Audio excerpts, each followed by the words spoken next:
Amanda Collin, welcome to An Actor Despairs. How are you doing? I'm good, thanks. How are you?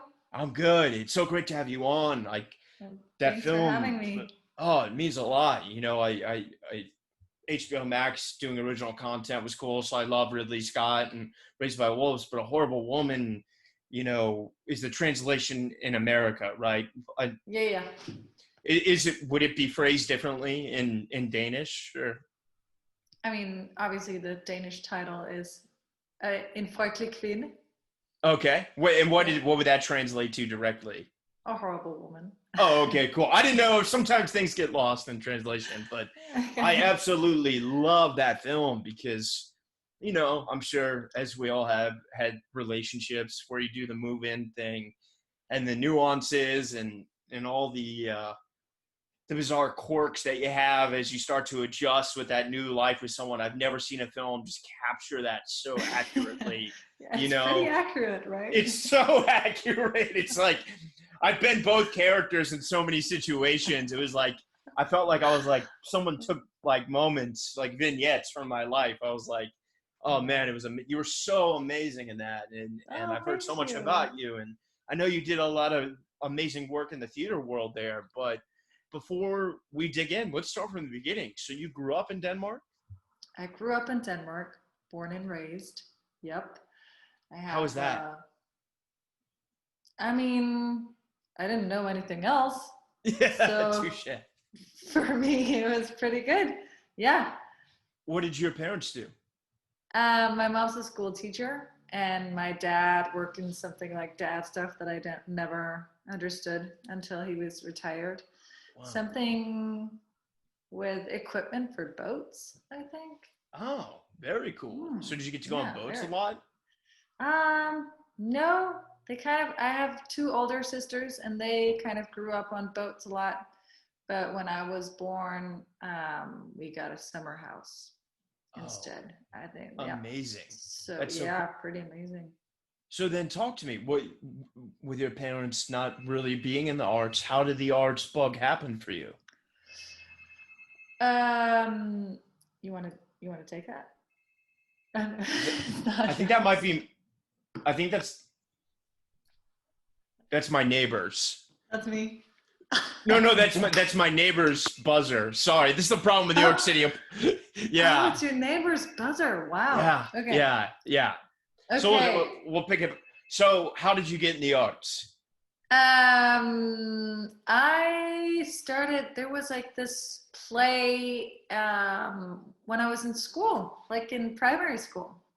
You can sign up for doing the plays. And that was so much fun, I remember. And I was like, I want to be an actress. And Wow. then it takes a while from Yeah. that feeling. And then you sort of become a teenager and you're like, oh, I can't. And I should have started when I was a kid and all these weird thoughts. So I ended up being 23 before I applied for William Esper Studio in New York, actually. Oh, you came to New York. Esper's I came to great. New York. Yes, Wow. Esper is amazing. Who were Thank your you, Esper. teachers? Suzanne Esper. Oh, did you have Terry Yeah. Knickerbocker?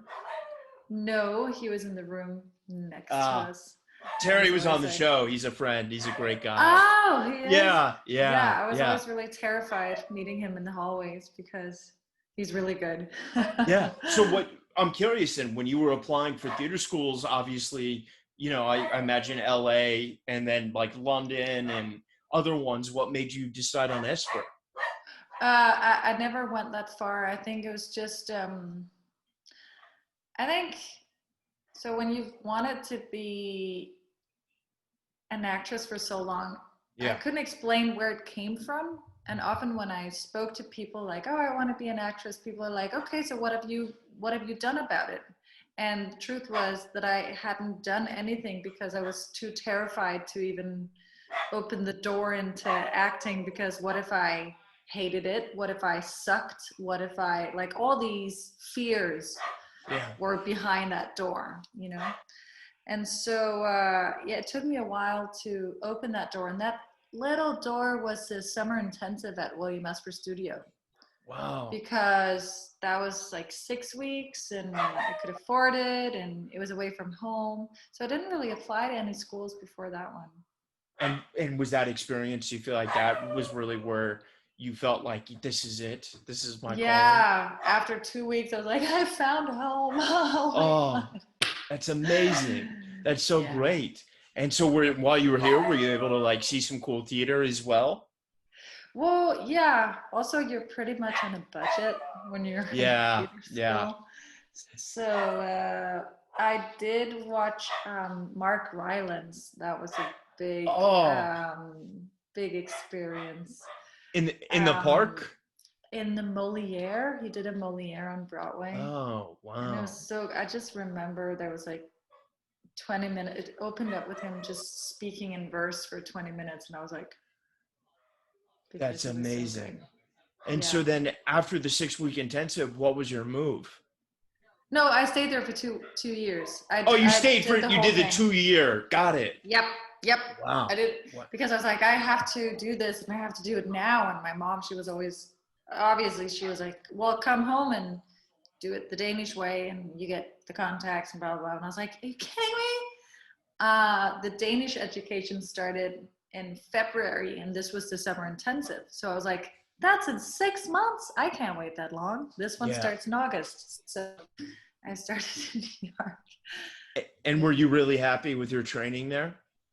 So happy, Yeah. so happy. I mean, I really feel like the teachers were so good and passionate, and I have an amazing toolbox from that place. Obviously you always build on when you get out, um, but I would say my foundation and also the values of who you are as an actor, I think I learned a lot from being at Esper. Yeah. You That makes know, kind complete of like sense. no ego, because people don't want to see you, they want to see Yeah. the character, all of that stuff. And just lots of good mottos, really, That's beautiful. that I And use every day. Yeah. I, I'm curious, when, coming from Copenhagen, did you have an idea of like New York being this theater epicenter and LA being the Hollywood film TV? Like, if you're going to go the binary route, like, did you know that? And did you choose New York intentionally because you were interested in theater, or did it just work out kind of? I think, yeah, I'm not that deep. I didn't go. I didn't think that Yeah. far. I think the Esper came up because my boyfriend at the time had a friend who studied there and was really happy about it. And yeah, I don't know. I'd been to New York because I was a model when I was 15, Got it. and so I knew New York a little bit. Um, and it wasn't in my intention at all to go there to get work. I mean, my Yeah. intention was just to go and try out acting. And then this seemed like a good way in a summer in New York. And I had some friends that lived in New York at the time. So, I mean, it was, win-win. And then I just fell in love with the place and fell in love with the teachers, Yeah. and it felt very right. So I just went with it without thinking so much. And I know a lot of studios have various rules about auditioning while studying. Were you auditioning or were you not while you were at Esper? No, they were also very strict about that. And I think it's such a good thing. I mean, I did one film when I was home between year 1 and year 2.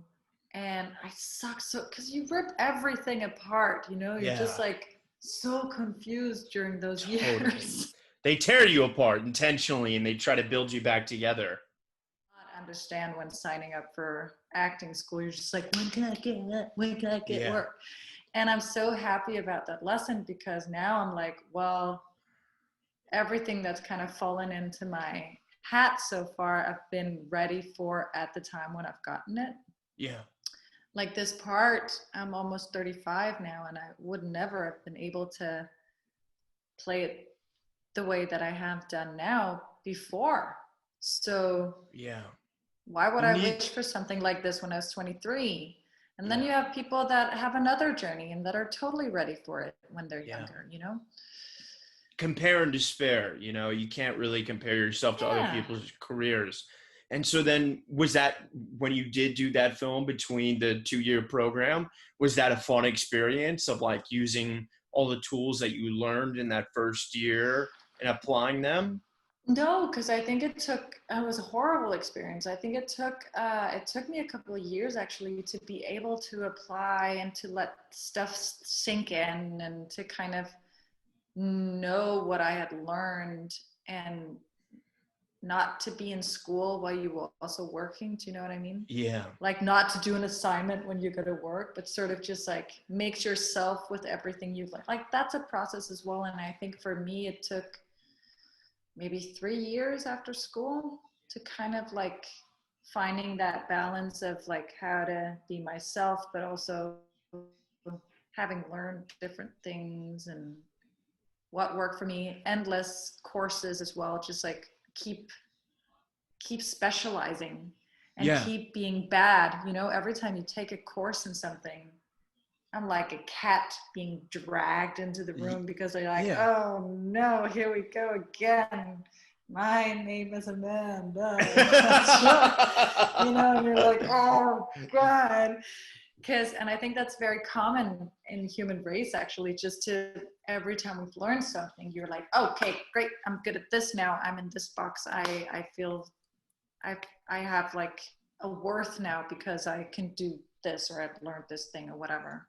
Well, I think that's the beauty of being able to fall on your face, and I say that with beauty. You know, you got to like come in and take that Exactly. leap. Yeah. But So it's then, so hard. It's so hard and still hard. You know, yeah, it's like it's hard every time. And that's what's so fun about being alive is because one of the great things that Suzanne always used to say is, well, like, leap and the net will appear, you know? yeah, And it's such a good reminder to just like go out and just be bad. Go out and just do it. yeah, And yeah. then Make choices, fall, and learn from it, just and move forward. learn from it. Or and also, and who cares in the end, Yeah, you know? I Then you yeah, suck and who cares? totally. Like I learn more from my bad auditions than I do from my good ones. You know what I mean? Because it's like, Exactly. well, I'm never trying that again, but I'm glad I did it. You know? Yes. Yeah. Yeah. Exactly. So then Yeah. when you graduated primary, I know sometimes they have showcases built in. Did Esper have a showcase built in for you guys? No, they didn't. Okay. I was actually in the process of making my own showcase with a bunch of people from my class, but um, for a couple of reasons, it ended up not happening. Okay. But maybe it's still a good idea. Maybe I could still do it. Yeah, Rooftop theater. yeah. It's I've everywhere rented out so anymore. many black boxes in my time and done plays. So then, Yeah. did you stay in New York after the 2 years, or did you go back? Yeah, there was like a half a year worth of visa, and then I Okay. had to go. Yeah. So And yeah, I didn't do any theater, but I did some fun courses. There was this great place in Brooklyn called Third Ward. yeah, I know it Do you well. remember that? Is it Yeah, still I live there? in Brooklyn. Yeah, Yeah. yeah, Third Ward was amazing. yeah, yeah. It was this place where you could just go and hang out and play, and I took editing courses and just, I don't know, trying to And so understand other things as well. and so when you did have to go back, what like because I feel like this as this show's gotten bigger, we had a lot of American listeners, but now we have international for both the international audience and the American audience. Can you kind of explain the Danish landscape of how to break in?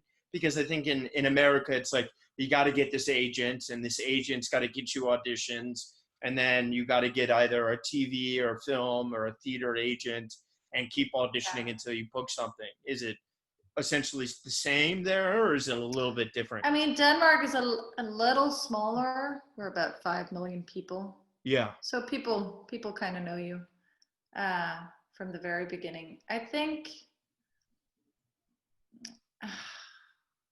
it's important to find out what kind of actor you want to be Yeah. and what and how you want to do it. I mean, because there are so many opinions and so many do's and don'ts all the time. And I could have easily trying to get an American agent and wanting to do that. But truth is, like, I think I came up with, like, after 2 or 3 years of doing courses and just trying to perfect my craft, because I mean, perfecting your craft after 10 years, you will have to have something in your toolbox that works. Yeah. And if it doesn't work, you should find something else to do, because Yeah. then people don't pick up on it. And then, okay, put a lid on that dream and then just move on, because Yeah. we all have many talents. And Totally. so, I don't know. I think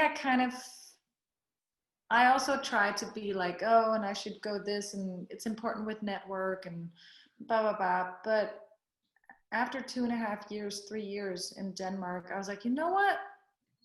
I'm not going to try and make people want me. Yeah. I know I'm good at this shit.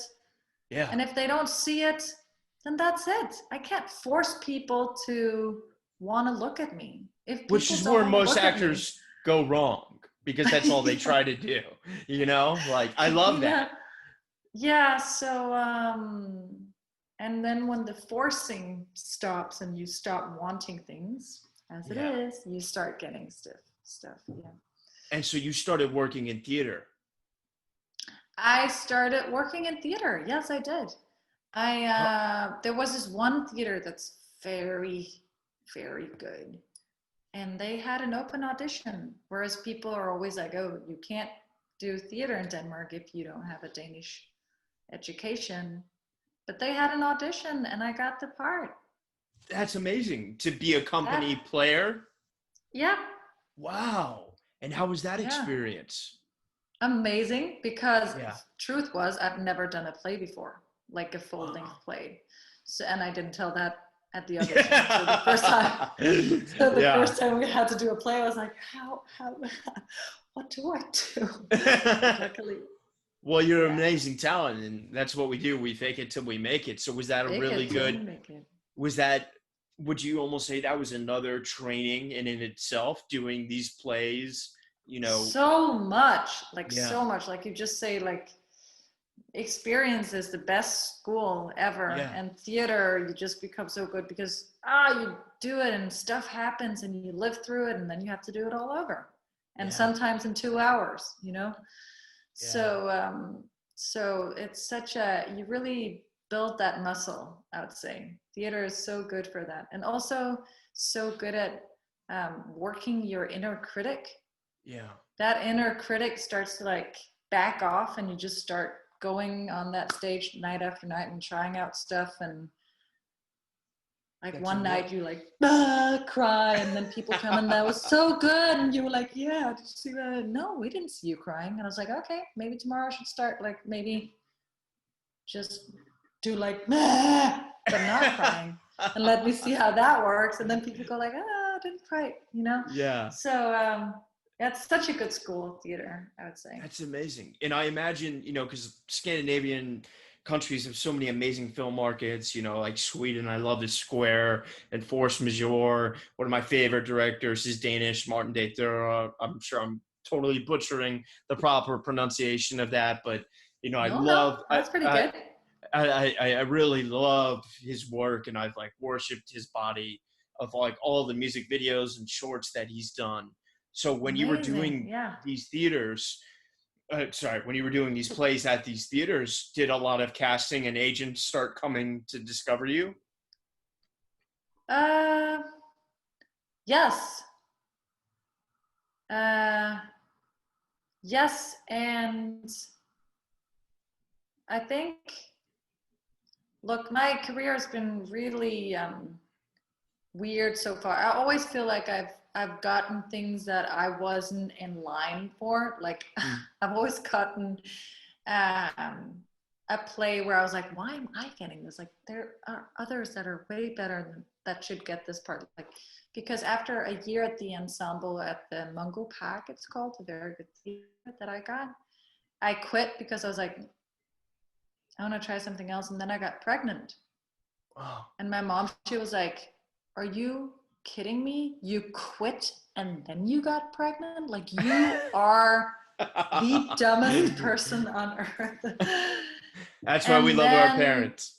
right? Yeah. And then, but then I had time to shoot A Horrible Woman, Wow. which we shot when I was pregnant. And then I got some theater after that. And while I was doing theater, A Horrible Woman blew up. And, Well, you know, I don't so want to gloss over that, because your performance in that is like one of the reoccurring themes on this podcast is what separates good acting from great acting. And you were so magnificent in that role. Like, the chemistry and the anti-chemistry between, the couple of times, like you guys just nailed the nuances and the love that is there, and this, that we're all scared of being alone and settling and not settling and trying to accommodate one another. It nails the particularities of a relationship, and how hard it can be to let someone literally move in with you and learn to cohabitat together. So when you got that script, did you know that, this was this like amazing film, or were you just excited to work? No, I was excited to work, man. I was pregnant. Yeah. No, also we'd done a dummy. Is that what it's called? A pilot. Oh, A couple of okay. scenes. Yeah. Yeah. And obviously the material was a lot of fun. And the director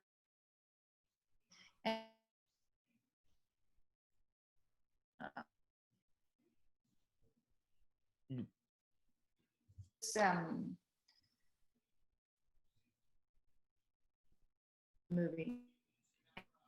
Um,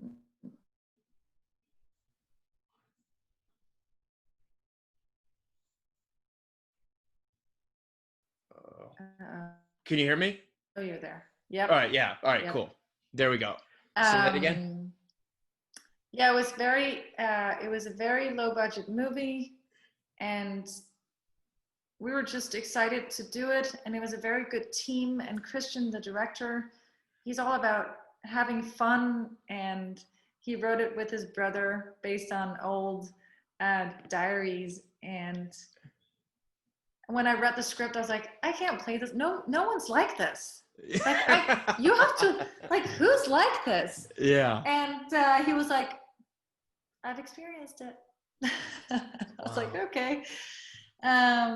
Obviously it was a mix of many women and all that, but so the material was a lot of fun to work with, and we shot it so quickly. And Anders, who plays Rasmus, is amazing. Yeah. An amazing actor. I remember seeing him on stage before we even worked together. And when we did the casting together, I was just like, oh my God, it's him. Like, he is so good. He always stands out on a stage. Yeah.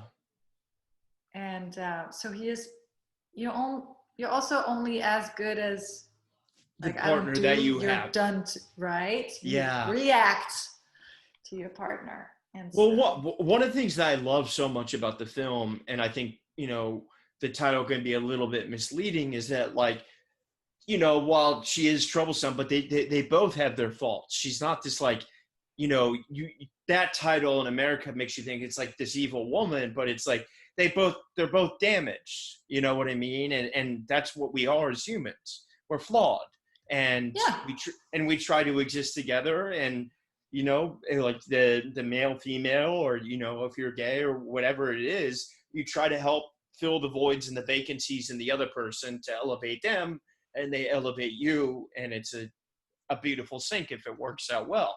And that's what I love so much about your character in that, is like there was really love there, and I saw that relationship. So when you got all those awards and this film took off, was that fun? Was that a fun ride for you? Oh my God, so fun. Yeah. So much fun. Also, so much fun. And also, I had a baby at the time. So it was just like, and I was at the theater every night. And so it was just a crazy time, actually. do you feel like because you had Esper, and you had that New York experience, getting back to America was the goal at some point, or not really? Like you just wanted to work?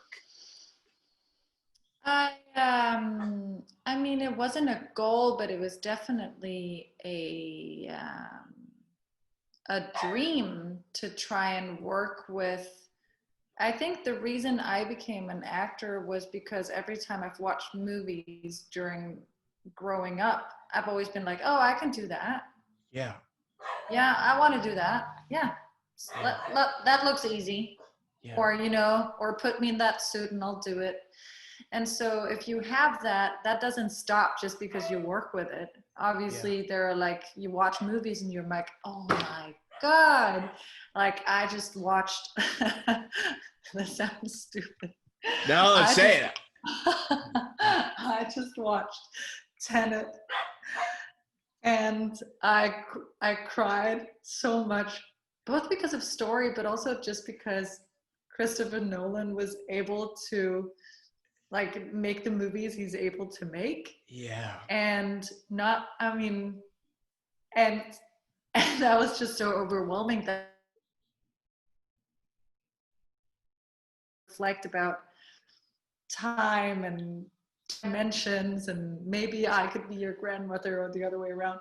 And I had to go to the bathroom to after cry, kind of to be like, to grasp that I might not meet him in this lifetime. Oh no, you're gonna be in the next one. Just to be like, it might not happen. So there's definitely a want to work with people that wants to say something or Yeah. show something. Yeah. And I want to kind of surrender into their universe, if that makes sense. Yeah. No, I But totally that doesn't relate. have to be American. It can No. come from Yeah. anywhere. And when Raised by Wolves came your way, was that something that like seemed like a solid move for you to do? A new stream. Well, not an HBO's been around for a while, but they're going in the streaming world, and you have Ridley Scott. Was that something that was exciting to you? Oh, I mean, going from a horrible woman to Ridley Scott. Yeah. That was crazy. That was so crazy. I Yeah. think, luckily, I didn't have much time to think about what was happening. So it all sort of happened like before I could even grasp what I was doing. Um, and then the casting felt really right. Yeah. And so sometimes it's really nice to do a casting because then you sort of know that you have something to offer, if that makes sense. 100%. Yeah. And I And think I she's would very have been terrified if I'd just been offered the part out of nowhere. I mean, that would never happen, but I could feel that there was something. I connected to Mother in a way that felt good during the casting. Oh, and she's so different than Marie, much more stoic and you know, like is hyper focused on the parental realities of seeing, that. So it was just so cool to see you transform from this to that. That's the But that's testament of also excellent. so much fun about material. You never Yeah. know when it sort of speaks to you. And with good material, it's really, stuff, it comes from the back and you're like, where did that come from? Where did that voice come from? And Yeah. even with Strindberg, I played Miss Julie, and also so much came with that material. And I think it's also because, I don't know, when it's well written, it's all in the pages. Yeah. It just has to come out some way. I love that. And as this has grown for you, I'm sure now you're getting probably more of those offers that you mentioned about, or at least interest for you to audition. What's interesting to Amanda now? Like what attracts you? Is it character? Is it, working with like a director, or is it an amalgamation of all those things?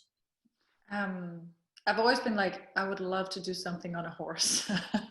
Interesting. Like a period piece, or just on a horse in I don't know general? where it came from, where it comes from. I I think now what is interesting, I'm really just curious to see where this takes me. Yeah. I mean, I don't have any, if I'm just doing Raised by Wolves for the rest of my life, I would be super happy because people are amazing on this show. Yeah. And so, yeah, I don't have, I mean, there's so many things I would love to do, obviously. Totally. I mean, do you, when the Um, pandemic ends, do you see yourself coming back to America, or are you happy to stay in Copenhagen and that's your home? I have a beautiful home here. It doesn't look so beautiful, but No, it I is. love it. This is the white room. But I don't know. I mean, in this, I'm not right now, but in this day and age, I think we're able to live many places and still work internationally. Whereas I think I don't necessarily have to move Yeah. to the States to work there, but I don't know. We'll see. What's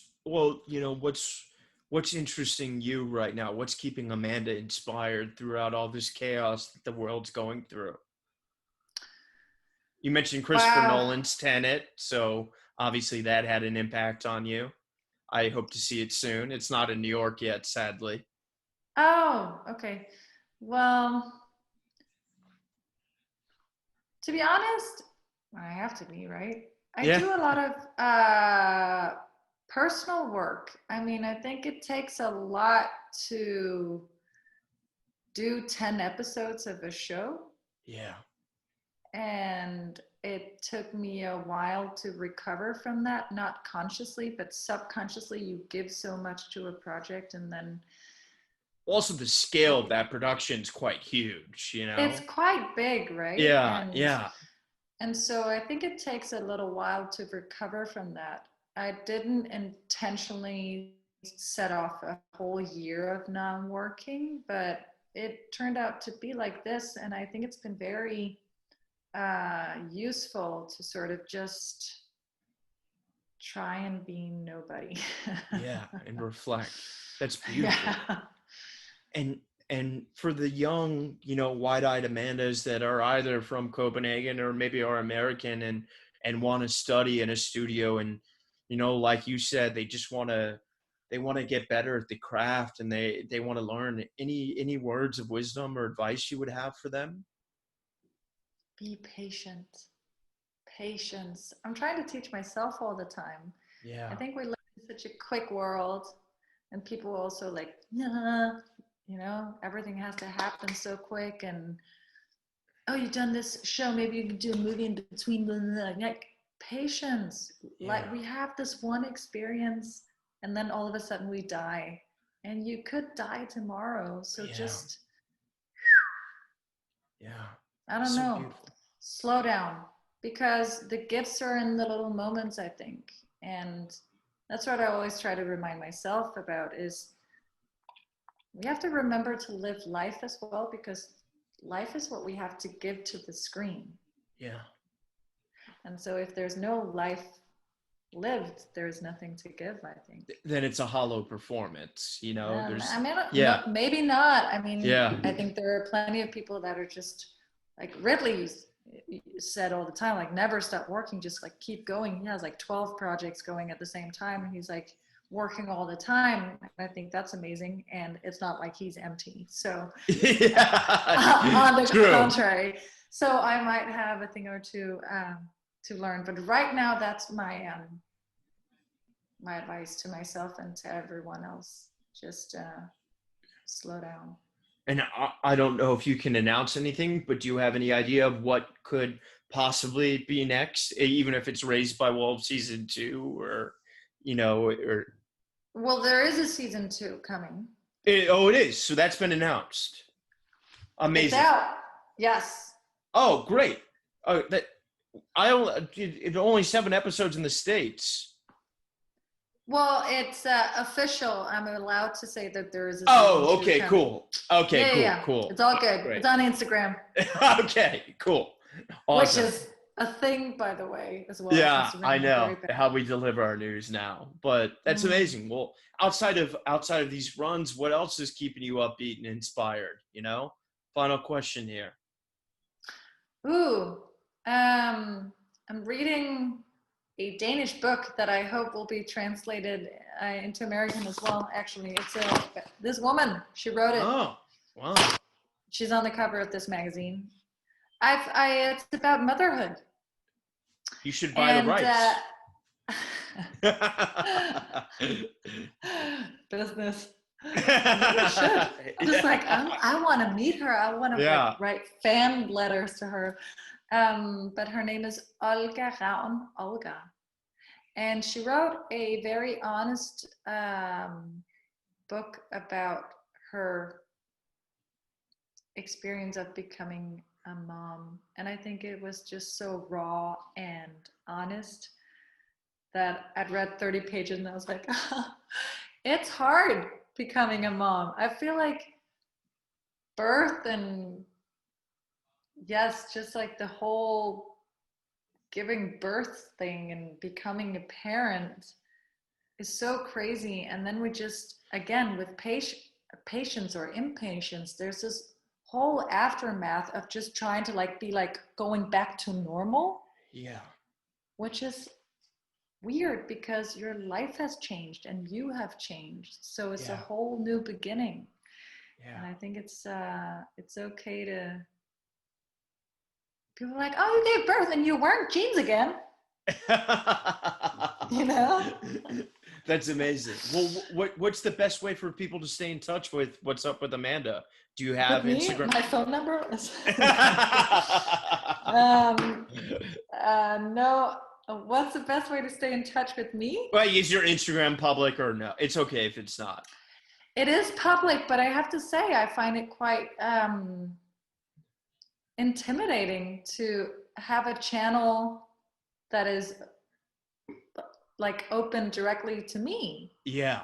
There's so many good, wonderful, positive, beautiful things that people write, and then there's like one bad, and you go, I know. It can corrode you, but you have such a beautiful spirit and so much talent. Only the amazing things are in store for you. And I sincerely apologize for this internet craziness. It's the pandemic, and I would love to do this again when season 2 comes out. I would love to too. I would All right. Well, and we'll talk about you optioning this book then, which I'm hoping you're going to do. Great idea. But I'm going to call her now. Yeah. Amanda Collin, thank you so much for coming on. It means the world to me. Thank you so much for having me. It means the world to me. So much love, okay? You too. All right. Talk soon. Bye. I am thrilled to announce that Enactor Despairs is partnering with a wonderful CBD company called Kind Farms. Everyone out there has heard of CBD. I started taking it a few years ago when I first started getting sober and to help with my anxiety. Sadly, as one can do, I was overtraining in the gym, and a friend recommended a topical and a tincture to help with the pain. I tried it. It was okay. However, recently, I was introduced to a product that has really changed my life. Not only has it helped me with anxiety, but I am stronger than I have ever been. I'm able to carry out lifts my body used to prevent me from doing. Kind Farm products have single-handedly changed my life athletically and personally. They utilize 100% local licensed farmers, organic cultivation, and CO2 extraction for superior CBD. Kind Farms is turning CBD to a kind alternative to pharmaceuticals. Let's transform tobacco row into hemp row. If you want to get involved, please reach out. Together, we can make a difference. You can use my code RYAN10 for 10% off. You can find them on Instagram at Kind Farms Inc., all one word. That's KINDPHARMSINC, and their website is kindfarmsinc.com. Once again, my code for 10% off is RYAN10.